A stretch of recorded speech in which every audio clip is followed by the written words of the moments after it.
हाँ जी दोस्तों, एक बार फिर तो ਤੁਹਾਡਾ ਸਵਾਗਤ ਹੈ ਸਾਡੇ YouTube ਚੈਨਲ ਇਨਸਾਈਡ ਦਾ ਬੁੱਕ ਦੇ ਵਿੱਚ। ਸਾਡੀ ਪਹਿਲੀ ਵੀਡੀਓ ਨੂੰ ਇੰਨੇ ਸਾਰਾ ਪਿਆਰ ਦੇਣ ਲਈ ਤੁਹਾਡਾ ਬਹੁਤ-ਬਹੁਤ ਧੰਨਵਾਦ। ਸਾਨੂੰ ਆਸ ਹੈ ਕਿ ਇਹ ਵੀਡੀਓ ਵੀ ਤੁਹਾਨੂੰ ਉਦਾਂ ਹੀ ਬਹੁਤ ਪਸੰਦ ਆਵੇਗੀ। ਜਿਵੇਂ ਕਿ ਆਪਾਂ ਤੁਹਾਨੂੰ ਲਾਸਟ ਵੀਡੀਓ ਦੇ ਵਿੱਚ ਦੱਸਿਆ ਸੀ ਕਿ ਆਪਾਂ ਆਪਣੇ ਇਸ YouTube ਪੇਜ ਦੇ ਉੱਤੇ ਅਲੱਗ-ਅਲੱਗ ਕਿਤਾਬਾਂ ਬਾਰੇ ਅਤੇ ਅਲੱਗ-ਅਲੱਗ ਲੇਖਕਾਂ ਬਾਰੇ ਗੱਲਾਂ ਕਰਾਂਗੇ। ਅੱਜ ਜਿਸ ਕਿਤਾਬ ਦੀ ਅਸੀਂ ਤੁਹਾਡੇ ਨਾਲ ਗੱਲ ਕਰਨ ਲੱਗੇ ਹਾਂ, ਇਸ ਨੂੰ ਲਿਖਣ ਵਾਲਾ ਕੋਈ ਨਾਵਲਕਾਰ ਨਹੀਂ, कोई लेखक नहीं, कोई अच्छा रचेता नहीं, सगों एक 12-13 साल की कुड़ी है। इस 12-13 साल की कुड़ी ने इस किताब को इन्नी संजीदगी नाल लिखिया है कि इस नूं पढ़न वाले की अख दे विच हंझू आए ही आए हैं। आउण भी क्यों ना। उसने एक त्रासदी नूं दिखाया है, एक सर्वनाश नूं दिखाया है, जिस विच एक जालम सरकार ने कम से कम 65 लाख लोगों की मौत की ते जिहदे विच 10 लाख बच्चे सन। ਤੁਸੀਂ ਇਸ ਤੋਂ ਹੀ ਅੰਦਾਜ਼ਾ ਲਗਾ ਸਕਦੇ ਹੋ ਕਿ ਇਸ ਕਿਤਾਬ ਦੇ ਵਿੱਚ ਕਿੰਨਾ ਦਰਦ ਛੁਪਿਆ ਹੋਏਗਾ, ਜਿਸ ਨੂੰ ਇੱਕ 12-13 ਸਾਲ ਦੀ ਬੱਚੀ ਨੇ ਆਪਣੇ ਅੱਖਾਂ ਨਾਲ ਦੇਖਿਆ ਤੇ ਲਿਖਿਆ ਤੇ ਆਪ ਵੀ ਉੱਥੇ ਹੀ ਉਹ ਆਪਣੇ ਜੀਵਨ ਨੂੰ ਪੂਰਾ ਕਰ ਗਈ। ਆਓ ਇਸ ਕਿਤਾਬ ਬਾਰੇ ਹੋਰ ਜਾਣਦੇ ਹਾਂ। ਹਾਂਜੀ ਦੋਸਤੋ, ਇਹ ਕਹਾਣੀ ਹੈ ਇੱਕ ਲੜਕੀ ਦੀ ਜਿਸ ਦਾ ਜਨਮ ਜਰਮਨ ਦੇ ਵਿੱਚ ਹੋਇਆ 1929 ਦੇ ਵਿੱਚ, ਜਿਸ ਦਾ ਨਾਮ ਸੀ ਐਨੀ ਫਰੈਂਕ ਅਤੇ ਉਸ ਦੀ ਕਿਤਾਬ ਦਾ ਨਾਮ ਹੈ The Diary of a Young Girl. 1929 ਦੇ ਵਿੱਚ ਉਸ ਦੇ ਜਨਮ ਤੋਂ 4 ਸਾਲ ਬਾਅਦ 1933 ਦੇ ਵਿੱਚ ਜਰਮਨ ਦੇ ਵਿੱਚ ਨਾਜ਼ੀਆਂ ਦਾ ਰਾਜ ਆ ਗਿਆ। ਹਿਟਲਰ ਨੇ ਉੱਥੋਂ ਦੀ ਜਨਤਾ ਦੇ ਉੱਤੇ, ਖਾਸ ਕਰਕੇ ਯਹੂਦੀਆਂ ਦੇ ਉੱਤੇ ਬਹੁਤ ਜ਼ਿਆਦਾ ਜ਼ੁਲਮ ਕੀਤਾ, ਤਸ਼ੱਦਦ ਕੀਤਾ। ਇਸੇ ਹੀ ਸਰਵਨਾਸ਼ ਦੇ ਵਿੱਚ, ਇਸੇ ਹੀ ਤਰਾਸਦੀ ਦੇ ਵਿੱਚ ਉਹਨਾਂ ਦਾ ਪਰਿਵਾਰ ਵੀ ਪ੍ਰਭਾਵਿਤ ਹੋਇਆ ਤੇ ਉਹਨਾਂ ਨੂੰ ਜਰਮਨ ਛੱਡ ਕੇ ਨੀਦਰਲੈਂਡ ਆਉਣਾ ਪਿਆ। ਪਰ ਇਹ ਗੱਲ ਇੱਥੇ ਹੀ ਖਤਮ ਨਹੀਂ ਹੋਈ। 1940 ਦੇ ਵਿੱਚ ਉਸ ਨਾਜ਼ੀਆਂ ਦਾ ਬਹਿਸ਼ਕਾਰ ਵੱਧਦਾ ਵਧਦਿਆ ਨੀਦਰਲੈਂਡ ਤੱਕ ਆ ਗਿਆ ਤੇ ਅਤਿਆਚਾਰ ਇੱਥੇ ਤੱਕ ਫੈਲ ਗਿਆ ਕਿ ਉਹ ਨਸਲਕੁਸ਼ੀ 'ਤੇ ਉਤਰ ਆਏ। ਉਹਨਾਂ ਦਾ ਇੱਕੋ ਇੱਕ ਮੋਟੋ ਸੀ, ਯਹੂਦੀਆਂ ਨੂੰ ਇਸ ਦੁਨੀਆ ਦੇ ਉੱਤੇ ਖਤਮ ਕਰ। ਬਾਅਦ ਵਿੱਚ ਮਿਲੇ ਪ੍ਰਮਾਣਾਂ ਉੱਤੇ ਇਹ ਵੀ ਪਤਾ ਲੱਗਦਾ ਹੈ ਕਿ ਹਿਟਲਰ ਨੇ ਯਹੂਦੀਆਂ ਦੀ 1/3 ਸੰਖਿਆ ਨੂੰ ਇਸ ਦੁਨੀਆ ਉੱਤੇ ਖਤਮ ਕਰ ਦਿੱਤਾ ਸੀ, ਜੋ ਕਿ ਤਕਰੀਬਨ 60 ਲੱਖ ਦੇ ਕਰੀਬ ਸੀ। ਇਸੇ ਹੀ ਤਰਾਸਦੀ ਵਿੱਚ ਉਲਝਦੇ ਹੋਏ 1942 ਦੇ ਵਿੱਚ ਨੀਦਰਲੈਂਡ 'ਚ ਹੀ ਐਨੀ ਫਰੈਂਕ, ਉਸ ਦੇ ਪਿਤਾ, ਉਸ ਦੀ ਮਾਤਾ ਤੇ ਉਸ ਦੀ ਇੱਕ ਭੈਣ ਨੂੰ ਦਫ਼ਤਰ ਦੇ ਵਿੱਚ ਹੀ ਇੱਕ ਪੁਰਾਣੀ ਇਮਾਰਤ ਦੇ ਵਿੱਚ ਲੁਕਣਾ ਪਿਆ, ਜਿੱਥੇ ਉਹ 2 ਸਾਲ ਲੁਕੇ ਰਹੇ। 2 ਸਾਲ ਤੋਂ ਬਾਅਦ ਧੋਖੇ ਦੇ ਨਾਲ ਉਹਨਾਂ ਨੂੰ ਕੈਦ ਕਰ ਲਿਆ ਗਿਆ ਅਤੇ ਉਹਨਾਂ ਨੂੰ ਬਾਕੀ ਯਹੂਦੀਆਂ ਦੀ ਤਰ੍ਹਾਂ ਇੱਕ ਕੈਂਪ ਦੇ ਵਿੱਚ ਰੱਖਿਆ ਗਿਆ, ਜਿੱਥੇ ਤਕਰੀਬਨ 7 ਮਹੀਨੇ ਬਾਅਦ ਉਸ ਦੀ ਟਾਈਫਾਇਡ ਨਾਲ ਮੌਤ ਹੋ ਗਈ ਤੇ ਕੁਝ ਟਾਈਮ ਬਾਅਦ ਹੀ ਉਸ ਦੀ ਭੈਣ ਤੇ ਮਾਤਾ ਦੀ ਵੀ ਮੌਤ ਹੋ ਗਈ।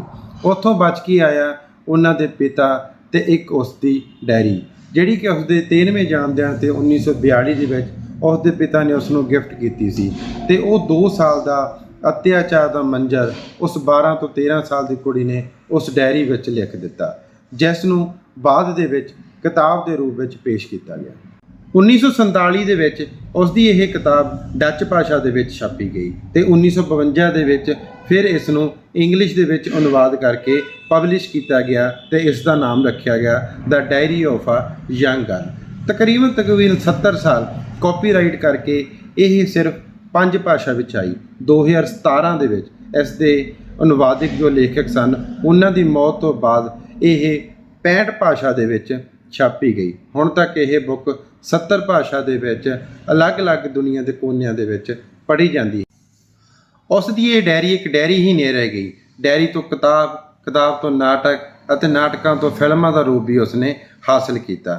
ਇਸ ਡਾਇਰੀ ਬਣ ਕੇ ਰਹਿ ਗਈ ਇਤਿਹਾਸ ਅਤੇ ਇਸ ਗਵਾਹ ਉਸ 10 ਲੱਖ ਬੱਚਿਆਂ ਦੀ ਮੌਤ ਦਾ, ਉਸ 60 ਲੱਖ ਯਹੂਦੀਆਂ ਦੀ ਮੌਤ ਦਾ, ਉਸ ਹਿਟਲਰ ਦੇ ਕੀਤੇ ਹੋਏ ਅਤਿਆਚਾਰ ਦਾ, ਉਸ ਜਨਤਾ ਦਾ ਜਿਸ ਨੇ ਆਪਣੇ ਪਰਿਵਾਰ, ਆਪਣੀ ਜਵਾਨੀ ਅਤੇ ਆਪਣਾ ਦੇਸ਼ ਖਤਮ ਕਰ ਲਿਆ ਸੀ। ਆਓ ਗੱਲ ਕਰਦੇ ਹਾਂ ਉਸ ਟਾਈਮ ਦੇ ਮੰਜ਼ਰ ਦੀ। 1933 ਦੇ ਵਿੱਚ ਜਰਮਨ ਦੇ ਵਿੱਚ ਰਾਜ ਆਇਆ ਅਡੋਲਫ ਹਿਟਲਰ ਦਾ ਅਤੇ ਉਸ ਨੇ ਇੱਕ ਨਕਸਲਵਾਦ ਸਾਮਰਾਜ ਦੀ ਸਥਾਪਨਾ ਕੀਤੀ ਅਤੇ ਉਹ ਇੱਕ ਨਸਲਕੁਸ਼ੀ 'ਤੇ ਉਤਰ ਆਇਆ, ਜਿਸ ਦੇ ਵਿੱਚ ਉਸ ਦਾ ਮੰਤਵ ਸੀ ਯਹੂਦੀਆਂ ਨੂੰ ਇਸ ਦੁਨੀਆ ਦੇ ਉੱਤੋਂ ਖਤਮ ਕਰਨਾ। 1939 ਦੇ ਵਿੱਚ ਪਹਿਲੇ ਵਿਸ਼ਵ ਯੁੱਧ ਨੂੰ ਭੜਕਾਉਣ ਤੋਂ ਬਾਅਦ ਉਸ ਨੇ ਯਹੂਦੀਆਂ ਨੂੰ ਜਗ੍ਹਾ ਜਗ੍ਹਾ 'ਤੇ ਮਾਰਨਾ ਸ਼ੁਰੂ ਕਰ ਦਿੱਤਾ। ਉਹਨਾਂ ਨੂੰ ਫੜ ਕੇ ਕੈਦ ਕਰਨਾ ਸ਼ੁਰੂ ਕਰ ਦਿੱਤਾ। ਉਹਨਾਂ ਨੂੰ ਕੈਦ ਕਰਕੇ ਇੱਕ ਨਜ਼ਰਬੰਦ ਕੈਂਪਾਂ ਦੇ ਵਿੱਚ ਰੱਖਿਆ ਜਾਂਦਾ ਸੀ, ਜਿੱਥੇ ਉਹਨਾਂ ਨੂੰ ਗੰਦਲੀਆਂ ਗੈਸਾਂ ਦੇ ਨਾਲ, ਮਾੜੇ ਖਾਣੇ ਦੇ ਨਾਲ, ਭੁੱਖ ਦੇ ਨਾਲ ਤੇ ਬਿਮਾਰੀਆਂ ਦੇ ਨਾਲ ਮਾਰਿਆ ਜਾਂਦਾ ਸੀ।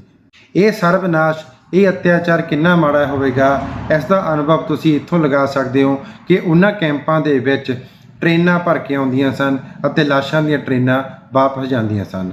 ਉਹਨਾਂ ਨੂੰ ਨਾਮ ਦਿੱਤਾ ਗਿਆ ਸੀ ਕਿਲਿੰਗ ਕੈਂਪ ਦਾ। ਅਤੇ ਇਸ ਸਾਰੇ ਅਤਿਆਚਾਰ ਨੂੰ, ਇਸ ਸਰਬਨਾਸ਼ ਨੂੰ ਇੱਕ 12-13 ਸਾਲ ਦੀ ਬੱਚੀ ਨੇ ਆਪਣੀ ਡਾਇਰੀ ਦੇ ਉੱਤੇ ਲਿਖਿਆ ਅਤੇ ਜਿਸ ਨੂੰ ਉਸ ਦੇ ਪਿਤਾ ਤੇ ਲੇਖਕ ਤੋਂ ਬਾਅਦ ਇਸ ਕਿਤਾਬ ਦੇ ਵਿੱਚ ਛਾਪਿਆ ਗਿਆ। ਅਤੇ ਸ਼ੁਰੂ ਵਿੱਚ ਜਿਵੇਂ ਦੱਸਿਆ ਸੀ ਕਿ ਇਸ ਅਤਿਆਚਾਰ ਨੂੰ ਪੜ੍ਹਨ ਵਾਲੇ ਦੇ ਅੱਖ ਦੇ ਵਿੱਚ ਹੰਝੂ ਆਉਣਾ ਹੀ ਆਉਣਾ ਸੀ। ਇਸ ਕਿਤਾਬ ਨੂੰ ਪੜ੍ਹਦੇ ਹੋਏ ਤੁਸੀਂ ਮਹਿਸੂਸ ਕਰੋਗੇ ਉਸ ਬੱਚੀ ਦੇ ਬਚਪਨ ਨੂੰ, ਉਸ ਦੇ ਜੀਵਨ ਨੂੰ ਜਿਹੜਾ ਇੰਨੀਆਂ ਮੁਸ਼ਕਲਾਂ ਦੇ ਵਿੱਚੋਂ ਲੰਘਿਆ। ਇੱਕ ਪਿਤਾ ਦੇ ਆਪਣੇ ਬੱਚਿਆਂ ਪ੍ਰਤੀ ਅਤੇ ਪਰਿਵਾਰ ਪ੍ਰਤੀ ਪਿਆਰ ਨੂੰ, ਇੱਕ ਸਰਕਾਰ ਦੇ ਜ਼ੁਲਮ ਨੂੰ ਜਿਹੜੀ ਇੰਨਾ ਗਿਰ ਗਈ ਕਿ ਉਸਨੇ ਨਸਲਕੁਸ਼ੀ ਕਰ ਦਿੱਤੀ।